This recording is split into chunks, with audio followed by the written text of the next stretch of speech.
chapter of Quran. Anfal means spoils of war. For thousands of years, primitive tribes raided and plundered each other.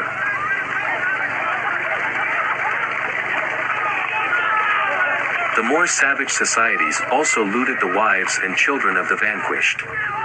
Women were often raped and children were enslaved and sold.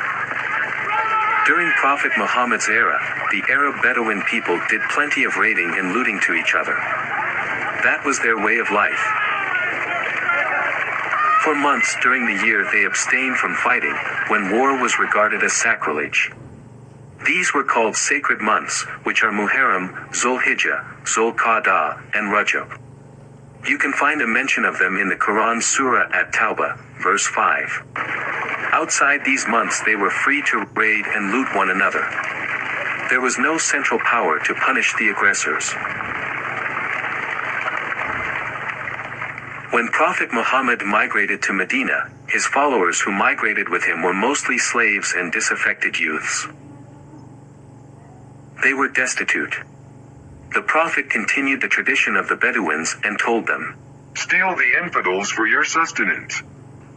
Their morality was so low that no one objected to a prophet of Allah engaging in thuggery. Why should we object the prophet? Isn't it obvious that he was very successful in defeating his enemies because of the divine assistance? Yes, that's a clear proof for us. Primitive people think might is right.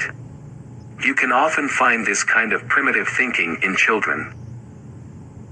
I was about 10 when our teacher in one of the small towns in Iran said, "We will go swimming next week." We were excited and looked forward to it. When the promised day came, we had brought our shorts and towels and were getting ready for a day of fun. There were a couple of students in our class who were Baha'i or Jew. "You both cannot come. You are Kafiran, therefore you can't be in the same pool with us Muslims." I can't forget the disappointment and sadness of those kids. That was a clear injustice, but as a 10-year-old child I was unable to see this as such. I felt sad, but I thought it is the kids' fault for not being Muslim. My sense of morality had not been evolved enough to see things clearly. I blamed the victims. In a society where everyone thinks like you, you get validation from others and your distorted thinking is confirmed. Our thoughts must be challenged in order to evolve. For centuries, Islam was not challenged because Muslims killed anyone who dared to criticize or question Islam. But internet technology allows people to criticize and challenge Islam's ideology without losing their lives. These criticisms help Muslims to evaluate their faith objectively and their understanding will evolve.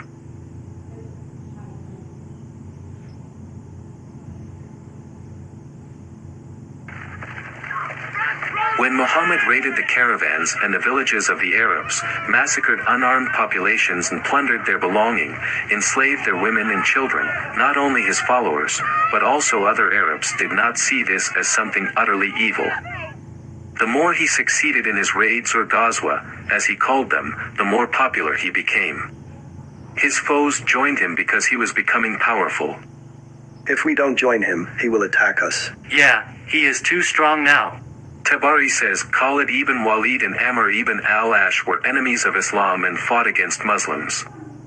They converted when they saw Prophet Muhammad was becoming victorious. Arabs saw that those who converted to Islam had been enriched. All their earning came from robbery. But it was a robbery sanctioned by God. In their primitive way of thinking, that was an indication that God was behind Prophet Muhammad. Muslims' sense of morality has not evolved since the time of Muhammad. This primitive way of thinking of Arabs that believes might is right has spread to all Muslim countries. Once controlled under Islam, the Muslims would undergo a brainwashing system from childhood until adulthood. This system programs them to reduce their sense of morality and justice to be as primitive as their prophets. The great Persian historian, Muhammad ibn Jarir Tabari, narrates Prophet Muhammad's crimes in detail, describing his treacheries, robberies, rapes, assassinations, and murders to the extent that the reader feels nauseated. Although I'm a highly learned man, I'm unable to see that the founder of that much evil cannot be a prophet of God. One of the greatest geniuses that ever lived was Jalaluddin Rumi. Despite all his talent, he too is incapable of seeing the man he calls his prophet was a thug. That's true. I even believe in Muhammad's nonsense that God transformed the Jews into pigs and monkeys when they broke the law of Sabbath. This is what evil ideology does to people. Smart people abdicate their intelligence when they believe. And as Voltaire says, when people believe in absurdities they can commit atrocities. Any sane person can understand that raiding someone's home, killing him, and robbing his belonging, is wrong. It does not require a lot of intelligence to understand this much. Yet amazingly, 1.7 billion Muslims, among them many educated people, are unable to see that. Prophet Muhammad has even a surah in the Quran describing how the stolen property should be divided.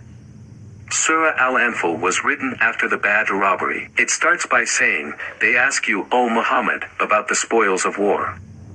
Say, the spoils of war belong to Allah and the Messenger." Here, Prophet Muhammad makes the maker of the universe a partner in his crime. Anyone with a brain the size of that of a cat knows that God has no use for the stolen belongings of a bunch of Arabs. All that spoil went to Prophet Muhammad, so why defile the name of God? The real translation of this verse is, "The stolen property belongs to me and myself." Muhammad did not believe in God. He used him as a tool to fool people.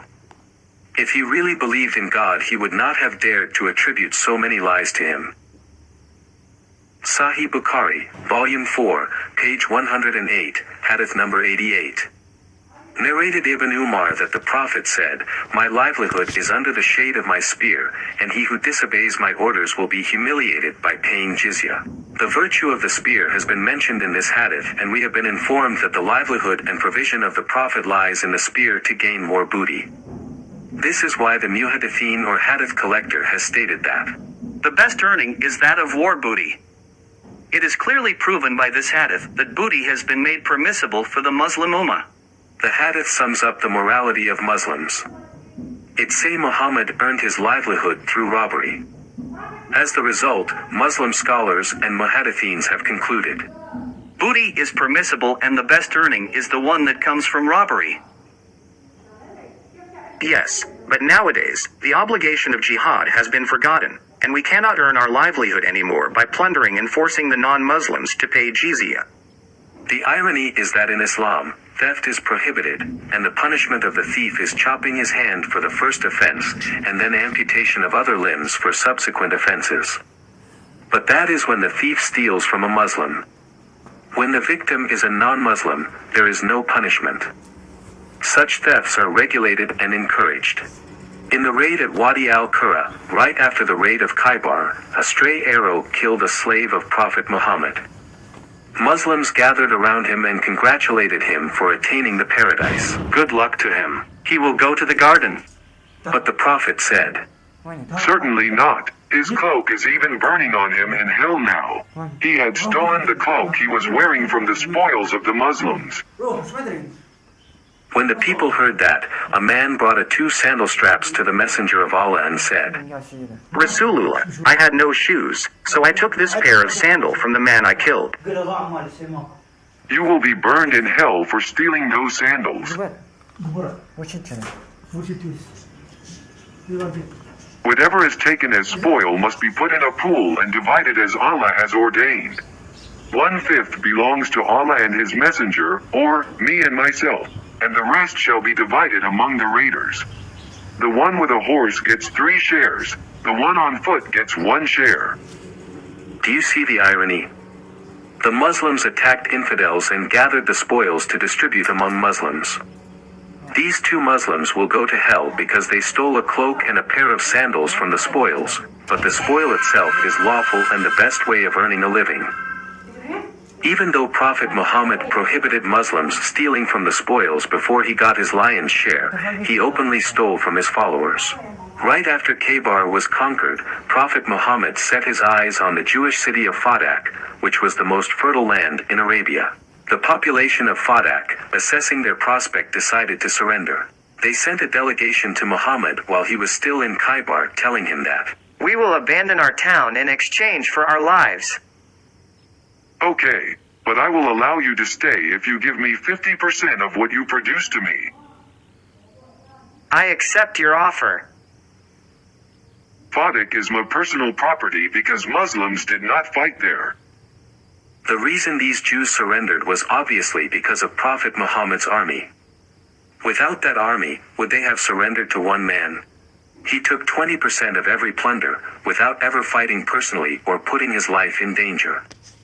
But he kept the entire wealth of Fadak to himself, because the populations of this town surrendered without a fight. He did the same with the land of the Jewish Banu Nadir in Medina. It is not that his followers were as dumb as not to notice, but that they were afraid to question him. I do what I please, and no one dares to argue with me. For Muslims, arguing with me is equal to arguing with God. That is what prevents Muslims from questioning Islam, since the Prophet's era up to today.